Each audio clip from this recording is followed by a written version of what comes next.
पहले इंडिया की बात करते हैं। हमारे साथ सूरज गोयल जी भी पूर्व राजनयिक जुड़े हुए। सुरेश जी, एक्सपर्ट कहते हैं कि जो पर्सनल केमिस्ट्री होती है दो राष्ट्रीय अध्यक्षों के बीच में, वो भी बहुत बड़ा रोल प्ले करती है। और प्रधानमंत्री नरेंद्र मोदी और पुतिन के बीच की केमिस्ट्री सभी लोगों ने देखी, जिस तरह का स्वागत उनको किया, पुतिन अपने फार्म हाउस ले गए। तो क्या ऐसे में प्रधानमंत्री मोदी की पर्सनल केमिस्ट्री भी कोई एक रोल प्ले कर सकती है अगर एक मीडिएशन की बात की जाए? देखिए, पर्सनल केमिस्ट्री अच्छी चीज होती है, जरूरी भी होती है। जब आपस की बातचीत करनी होती है तो पर्सनल केमिस्ट्री उसमें काफी कंट्रीब्यूट करती है, काफी फायदा होता है। बातचीत सहज हो जाती है, आराम से बातचीत हो पाती है। लेकिन पर्सनल केमिस्ट्री से जो बेसिक मुद्दे पर्सनल केमिस्ट्री से सॉल्व नहीं होते। बिल्कुल। बेसिक मुद्दे दो देशों के बीच में जो होते हैं, वो जब मुद्दे को सुलझाया जाए, देखा जाए कि मुद्दे की वजह क्या है और उस वजह को दूर किया जाए, तब वो सॉल्व होते हैं ये। तो अगर हम बात करें, ये जो कहा जा रहा है कि प्रधानमंत्री मोदी बीच में मीडिएशन करें, तो मुद्दा क्या है सोवियत रशिया और यूक्रेन के बीच में? मुद्दा यह है कि आप देखिए, जब ये कोल्ड वॉर खत्म हुई थी उस टाइम पर यह तय था कि नेटो का एक्सपेंशन आगे नहीं होगा, लेकिन नेटो का एक्सपेंशन होता चला गया। जी। जो देश अलग हुए थे वो देश नेटो में शामिल होते गए। कि पहली बात तो ये कि नेटो का जो एक्चुअली रीजन था बनने का, वो था कोल्ड वॉर, कि सोवियत यूनियन को एक जो लिमिट किया जाए, रिस्ट्रेंट किया जाए। अब जब सोवियत यूनियन ही खत्म हो गया, रिजोल्यूशन हो गया, कोल्ड वॉर खत्म हो गई, तो नेटो का औचित्य क्या है? मुझे आज तक अभी तक ये समझ में नहीं आया। जब सिक्योरिटी की बात करते हैं कि सिक्योरिटी ऑर्गेनाइजेशन है, किसकी सिक्योरिटी, किसके खिलाफ की सिक्योरिटी कर रहे हैं ये? मुझे बिल्कुल समझ में नहीं आता है ये। और उसके बाद में वो कहते हैं कि नेटो आगे बढ़कर के बिल्कुल रशिया के बॉर्डर तक पहुंच जाएगा, जी। ब्लैक सी में जाएगा वो ये। तो जब ये जाएगा तो रशिया को भी अपनी सिक्योरिटी देखनी पड़ेगी। तो यूक्रेन का मुद्दा खाली यूक्रेन का नहीं है। यूक्रेन का मुद्दा रशिया को अपनी सिक्योरिटी का एक बहुत अहम मुद्दा लगता है ये। और जब तक ये यूरोपियन सिक्योरिटी की बात सॉल्व नहीं हो जाती है, तब तक मैं नहीं समझता हूं कि किसी के भी बीच में बोलने से कोई फायदा होगा।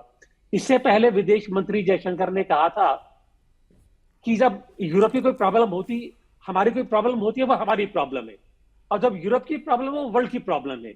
तो वही लहजा यहां पर सामने आ रहा है जी। कि भैया ये जो प्रॉब्लम यूरोप की है, ये आपकी भी प्रॉब्लम है, आप इसमें हस्तक्षेप कीजिए। अरे भाई, क्यों हम हस्तक्षेप करें? हमारे को क्या मिल जाएगा इसमें? ये तो मैं समझता हूं कि चलिए, यहां आपकी पर इसी जो बात को मैं आगे प्रधानमंत्री। बढ़ाते हुए एसडी मुनि जी भी हैं, उनसे समझना चाहूंगी। एसडी मुनि जी, क्या आप इस बात से इत्तेफाक रखते हैं कि भारत को दो ये रूस की और नाटो की जो पूरी की पूरी अमेरिका की जो वर्चस्व की एक तरह से लड़ाई है यूक्रेन के बहाने से, इसमें पड़ना ही नहीं चाहिए? वो कुछ भी बयान दें कि भाई आप हीरो बन जाइए, आप ही हैं जो करा सकते हैं, लेकिन हमें पता है कि इसमें नहीं पड़ना है हमें। देखिए, कुछ मायने में आप ठीक कह रही हैं। अगर आप आज के भारत को देखें, मोदी का जो भारत है वो नेहरू के भारत की तरह है, जहां विश्व की बड़ी शक्तियां आपस में एक दूसरे से उलझी हुई हैं और उनको समझ में नहीं आ रहा है कि हम इसका समाधान क्या करें।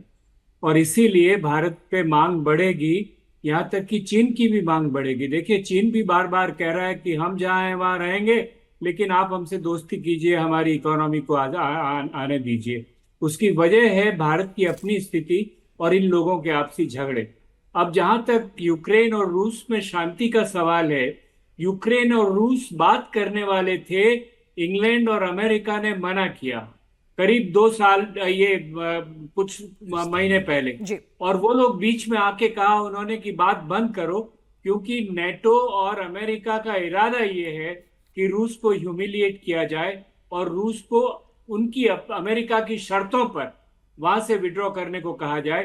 यही बात जेलेंस्की ने कही। जेलेंस्की ने नहीं कहा कि मोदी जी उससे, पुतिन से कहिए कि हमारे यहाँ से हट जाए। पुतिन ने पहले ही कहा हुआ है कि हम आपसे बात करने को तैयार हैं, टेबल पे बैठने को तैयार हैं, लेकिन आप अपनी शर्तें उस पर नहीं थोप सकते। और अभी इस हालत में यूक्रेन है ही नहीं। जहां तक दूसरी खबरों का सवाल है, साफ है कि अमेरिका और नेटो इस वॉर को आगे बढ़ाने में कोई संकोच नहीं करेंगे, क्योंकि उनका उद्देश्य वही कोल्ड वॉर वाला उद्देश्य है कि रूस को नीचा दिखाना है। और मैं समझता हूं पुतिन का रूस इस बात को गवारा नहीं करेगा। इसीलिए हमें अपनी स्थिति समझते हुए, ये ध्यान रखते हुए कि आपस में सही मायने में शांति के पक्ष में अभी कोई नहीं है। जी। रूस शांति के पक्ष में है अपनी शर्तों पर, वेस्ट शांति के पक्ष में है अपनी शर्तों पर, और ऐसे में हमको एक संतुलन रखते हुए अपने हितों को आगे बढ़ाने की कोशिश करनी चाहिए।